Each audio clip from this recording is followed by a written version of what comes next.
আমাকে যদি প্রশ্ন করা হয় পৃথিবীতে মেয়েরা স্বার্থপর না ছেলেরা স্বার্থপর, আমি উঁচু গলায় চেঁচিয়ে বলে দেব আমরা ছেলেরাই স্বার্থপর।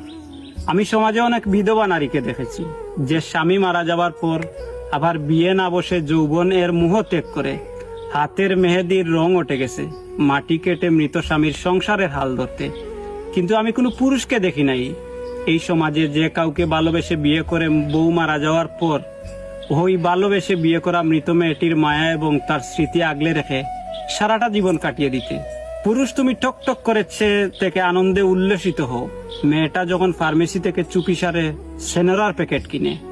সারাদিন একটা মেয়ে রান্না বান্না গড় গুছানো সংসারের সব কাজ করে হাতের ফুসকা ফেলেও তা লুকিয়ে রাখে, কাউকে দেখতে পর্যন্ত দেয় না।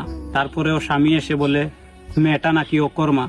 পুরুষ তুমি অকর্মা বলার আগে একবারও ভাবনি যে মেয়েটা তোমাকে বাবা ডাক শোনাবে বলে 10 মাস 10 দিন শত কষ্ট দুঃখ সহ্য করে গর্ভে সন্তান ধারণ করে। তারপরেও তুমি কি করে পারো স্বার্থপর হতে?